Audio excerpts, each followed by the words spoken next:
ওর গানটা তো দেখলাম খুব সুন্দর হয়েছে, মাশাআল্লাহ খুব ভালো করতেছে। আজিজ ভাই বলেছে এখন আমার এজ মাত্র 15, আমি এখন ক্লাস 9 এ পড়ছি।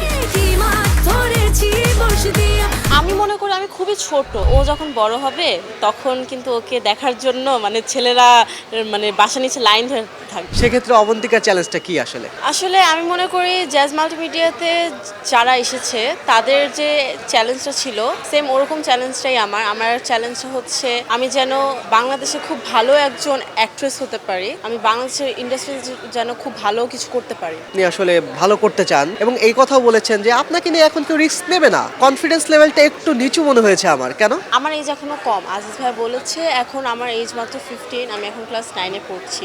সেই দিক থেকে কিন্তু আমাকে বাংলাদেশে অন্য কোনো প্রডিউসার বা ডিরেক্টর কিন্তু আমাকে নিয়ে একটা মুভি বানিয়ে ফেলার রিস্কটা কিন্তু নিবে না, কারণ আমাদের বাংলাদেশে এখন বর্তমানে অনেক ওয়েল নোন পারসনস আছে, রাইট? তো আমি এখন নতুন ফেস, আমি এখন নিউ লুক আমার বাংলাদেশে, তো এখনই তো আমাকে নিয়ে কেউ একজন মুভি বানিয়ে ফেলতে পারবে না লাখ কোটি টাকা খরচ করে। তো এই যে একটা রিস্ক, এই রিস্কটা কিন্তু জ্যাজ মাল্টিমিডিয়া নিয়েছে। তো আসলে আমি ওইটাই বোঝাতে চেয়েছি যে জ্যাজ মাল্টিমিডিয়া আমাকে নিয়ে রিস্কটা এখনই নিয়েছে। দর্শকরা ফ্যান চারিপাশে, হ্যাঁ, এবং আপনি খুব কম বয়সী, একদম ছোট মানুষ, এই বয়সেই এই ফেমটা পেয়ে যাওয়া ওভারলোড হয়ে যাবে না?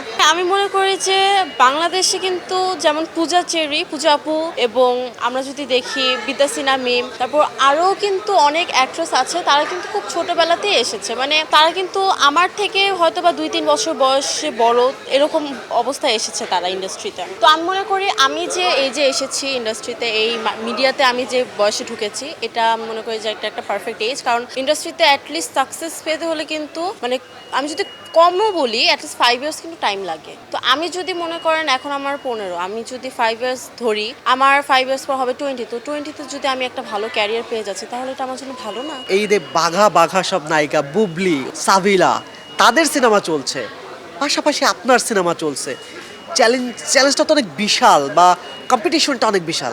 কম্পিটিশনটা অনেক বিশাল, বাট আমি আসলে এটাকে না কম্পিটিশন হিসেবে দেখছি না। কেন দেখছি না? কারণ বুবলি আপু, তুষি আপু, তারপর মিম আপু, তারা কিন্তু আমার থেকে অনেক সিনিয়র। তাদেরকে দেখে দেখে কিন্তু আমি ছোটবেলা থেকে বড় হয়েছি, তাদেরকে আমি টিভিতে তাদের সিনেমা দেখেছি, তাদের গান শুনেছি।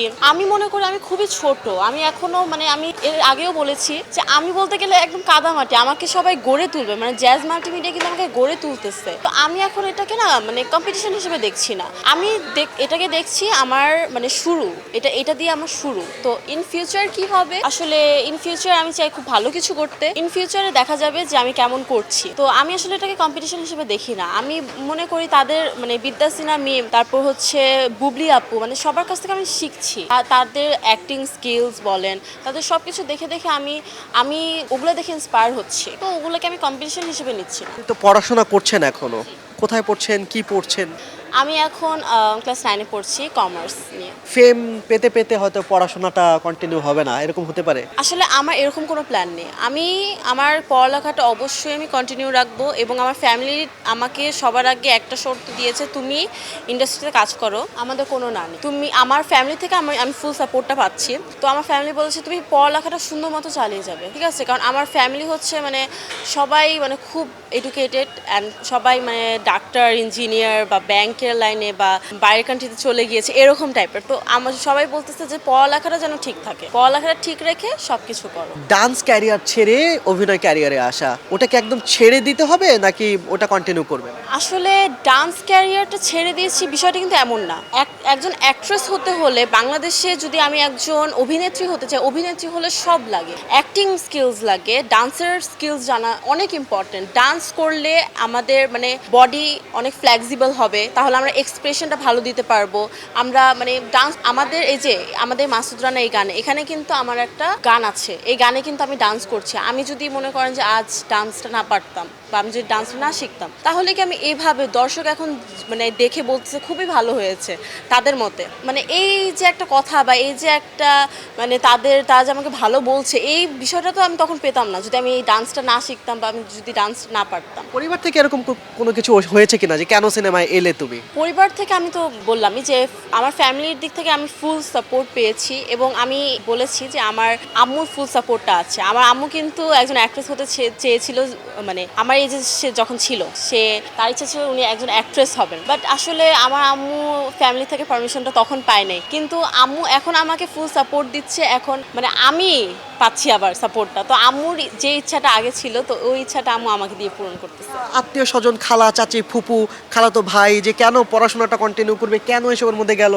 এ ভালো জগৎ না, ইত্যাদি ইত্যাদি। না আসলে আমি না ওই জিনিসটা না, মানে আমি মনে করি আমি এই দিক থেকে অনেক লাকি, আমি আসলে পাচ্ছি না। আমাকে সবাই যে আজকেও আমার মাকে সবাই সকালবেলা ফোন দিয়ে বলতেছে আজকে তো মাসুদ রানার রিলিজ পাচ্ছে, আমরা তো দেখতে যাব, কাল পরশুর মধ্যে আমরা দেখতে যাব।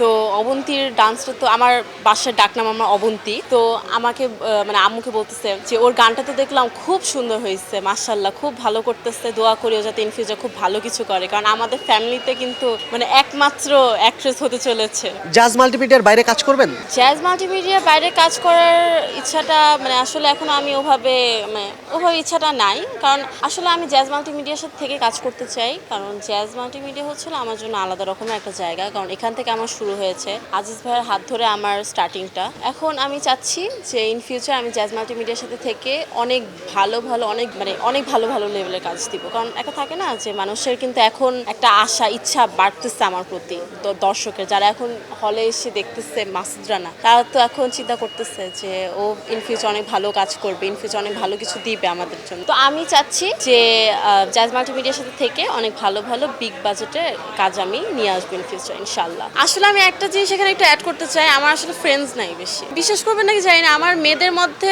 মানে শুধু একটা ফ্রেন্ড আছে, একটা ফ্রেন্ড আমার মানে ও আমার বেস্ট ফ্রেন্ড, মানে আমার সব কাজের সম্পর্কে জানে, বা আমি মানে আমার লাইফে যা যা ঘটে খারাপ কিছু বা ভালো কিছু ও সবার আগে জানে। কারণ আমি আপনাকে বলছি যে ছেলেদের কাছ থেকে আমি একটু দূরে থাকি, মানে আমার মেল ফ্রেন্ডস আমার কখনো হয় নাই, আমি জানি না ইন ফিউচার হবে কিনা, বাট আমার কখনো হয় নাই। খুবই ভালো একজন মানুষ এবং খুবই ভালো তার আচরণ, মানে একটা মানুষ থাকে না যে তার আচরণে তার সব কিছু প্রকাশ পায়, এটা তো আমরা সবাই জানি। তো উনি যে একজন ভালো একজন মানুষ, তার ভিতরটা যে ভালো এটা তার আচরণে প্রকাশ পাচ্ছে, এবং আমরা কিন্তু অনেকেই দেখেছি এরই মধ্যে যে উনি একটু ইন্ট্রোভার্ট টাইপের, আমরা বুঝেছি তাই তো, মানে উনি একটু রিজার্ভ থাকে। তো ওই টাইমে আমি ভাইয়ার বিষয়টা আমি বুঝতে পেরেছি, রাসেল ভাইয়ার, যে উনি ওই টাইমে তার কাজ নিয়ে ভাবেন, তার কাজ নিয়ে সে থিঙ্ক করেন যে কাজটা কিভাবে ভালো হবে, এভাবে করলে ভালো হবে না ওভাবে করলে ভালো হবে, মানে সে ওই টাইমেও সে নিজেকে নিয়ে কাজ করে। তো এই বিষয়টা আমার তার মানে খুব ভালো লাগে। আচ্ছা, অনেকটা কথা বললাম, থ্যাংক ইউ আমাদেরকে এতটা সময় দেওয়ার জন্য। ওকে, থ্যাংক ইউ ভাইয়া, থ্যাংক ইউ সো মাচ, খুব ভালো লাগলো আপনার সাথে কথা বলে।